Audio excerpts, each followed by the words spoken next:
नमस्कार, आप देख रहे हैं BMF न्यूज नेटवर्क, जहां हर खबर पहुंचती है आप तक सबसे पहले और सबसे सटीक। आइए बढ़ते हैं कुछ खास खबरों की ओर। मैं हूं आपके साथ साक्षी। महाराष्ट्र में अन्ना हजारे की चेतावनी, सूचना के अधिकार की रक्षा के लिए उपवास। सूचना का अधिकार अधिनियम को लेकर वरिष्ठ सामाजिक कार्यकर्ता अन्ना हजारे ने महाराष्ट्र सरकार को कड़ी चेतावनी दी है। अन्ना हजारे ने कहा कि यदि सरकार ने नए नियमों को वापस नहीं लिया तो उन्हें 90 वर्ष की आयु में भी सरकार के विरुद्ध उपवास पर बैठना पड़ेगा। महाराष्ट्र शासन द्वारा 12 जून 2026 को सूचना का अधिकार अधिनियम से संबंधित कुछ नवीन नियम जारी किए गए हैं। अन्ना हजारे का आरोप है कि इस नवीन नियमों के कारण यह अधिनियम दुर्लभ हो जाएगा और सामान्य नागरिक की शक्ति छीड़ हो जाएगी। इस विषय को लेकर अन्ना हजारे ने अपना रोष प्रकट किया। उन्होंने कहा कि सूचना के अधिकार अधिनियम की रक्षा के लिए मुझे 90 वर्ष की आयु में भी सरकार के विरुद्ध उपवास करना पड़ेगा। अन्ना हजारे ने गहरी चिंता व्यक्त करते हुए कहा कि 12 जून को घोषित किए गए नवीन नियमों से सूचना के अधिकार अधिनियम की मूल भावना आहत होगी। उनका कथन है कि यह अधिनियम भ्रष्टाचार के विरुद्ध समाज जन का सबसे सशक्त शस्त्र है। यदि इसे दुर्लभ किया गया तो शासन में पारदर्शिता समाप्त हो जाएगी। अन्ना हजारे का यह व्यक्तित्व ऐसे समय में आया जब संपूर्ण राज्य में नवीन नियमों को लेकर सूचना कार्यकर्ताओं में असंतोष है। अनेक कार्यकर्ताओं का मत है कि नवीन प्रावधानों से सूचना प्राप्त करना कठिन हो जाएगा और अधिकारियों का उत्तरदायित्व कम हो जाएगा। 90 वर्षीय अन्ना हजारे ने इससे पूर्व भी जन लोकपाल और सूचना के अधिकार अधिनियम के लिए कई बड़े आंदोलन किए हैं। अब एक बार पुनः उन्होंने सरकार को उपवास की चेतावनी दी है। सरकारी नवीन नियमों पर क्या दृष्टिकोण अपनाती है और अन्ना हजारे का आगामी कदम क्या होगा, इस पर सभी की दृष्टि रहेगी। महाराष्ट्र स्टेट हेड राजेंद्र वाघ की खास रिपोर्ट। अण्णा, माहिती अधिकार कायदा 2005 जो आपल्या प्रयत्नातून कायदा झाला, त्या कायद्यामध्ये काही बदल केलेले आहेत। माहिती मागत असताना काही बदल केलेले आहेत, जसं की जे माहिती शुल्क होतं त्याच्यावर तिकीट लावावं लागायचं, ते 10 रुपयावरून 30 रुपये केलंय। पहिलं 10 दिवसात जी माहिती देण्याबाबतचा निकाल घेण्यात येत होता तो 30 दिवस केलाय। त्यासोबतच वरिष्ठ आता ठरवणार आहेत की ही माहिती द्यायची आहे का नाही। आपली अधिकारी ठरवणार ही माहिती द्यायची लगेच का नाही द्यायची, माहिती अधिकारात मागवलेली माहिती, असे काही बदल केलेले आहेत। कसं पाहता तुम्ही या बदलाकडे?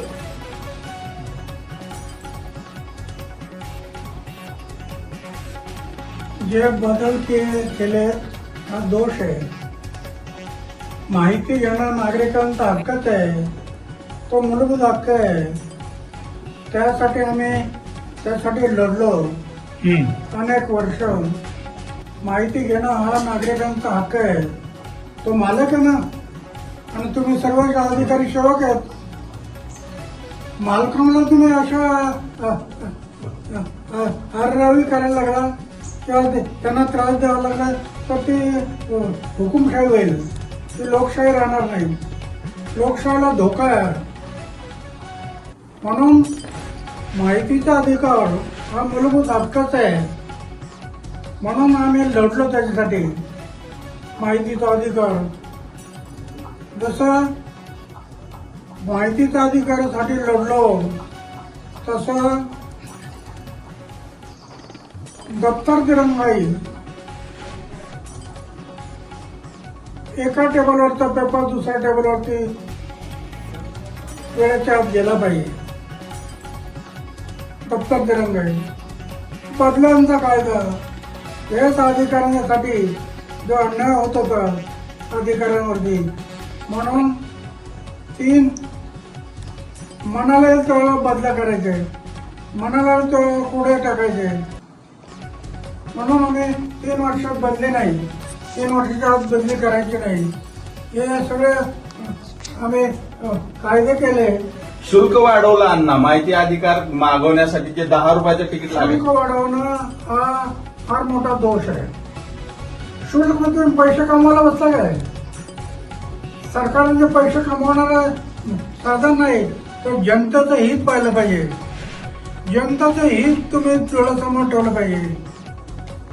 तुम्ही पैसे कमवायला लागला, पैसा जर डोळ्यासमोर ठेवला तर बरोबर नाही। बरोबर। परत अपीलीय अधिकाऱ्याने आता ठरवायचंय की माहिती द्यायची का नाही, आणि ती किती दिवसात द्यायची हे सुद्धा ठरवणार आहे अपीलीय अधिकारी। हे नाही, माहितीचा अधिकार तुम्ही सरकारने नाही ठरवायचं। माहिती त्यांना दिली आता नॉर्मल तुमचं एक तिकीट होतं, तिकीट ते बरोबर होतं. नाहीतर कोणी माहिती यायला काही गरज नसताना माहिती मागायला लागली तर बरोबर नाही. पण तिकीट हे बरोबर आहे.